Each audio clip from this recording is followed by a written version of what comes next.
City Council today sending a statement by not taking action on the city's status with immigrants. WGN's Dana Rebick is joining us now live from City Hall. Dana. Well, incoming President Donald Trump will not have the cooperation of the Chicago Police Department if he chooses to target Chicago for mass deportations after this big move in council today.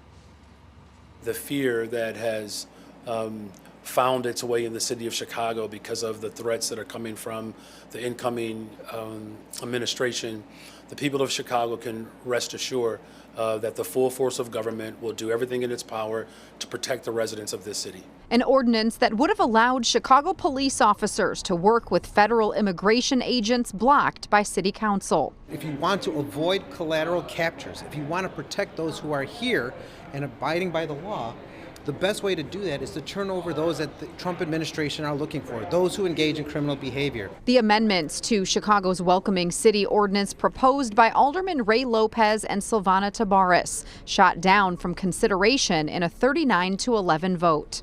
I still have family that are documented in a mixed status. So for me, this is personal. Neighbors that also are undocumented and are coming to me, as well as our residents, worried about this ordinance. The city's current law forbids CPD from coordinating with ICE in deportation efforts. Supporters say the changes would have taken violent criminals off the street and better protected law-abiding non-citizens. But opponents fear it would have separated families and created distrust with law enforcement. What we need to focus on is being able to protect all residents of Chicago, regardless of immigration status, and not to meet Trump halfway when he is out to get Chicago and Illinois.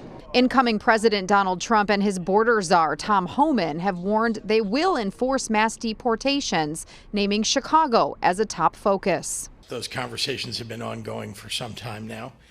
They're conversations really about, how to react if certain things occur. Governor Pritzker in communication with Mayor Brandon Johnson, who late last week issued guidance to CPS, CTA, the Chicago Park District, and community colleges of Chicago, warning not to allow ICE access into any city buildings. Our job is to make sure that people are protected and safe. That is the top priority of any government, and that's what we're going to do.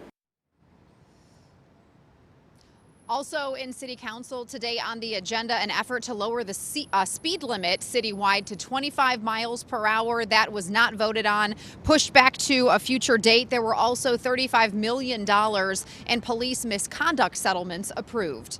Live at City Hall, Dana Rebick, WGN News. Thank you, Dana.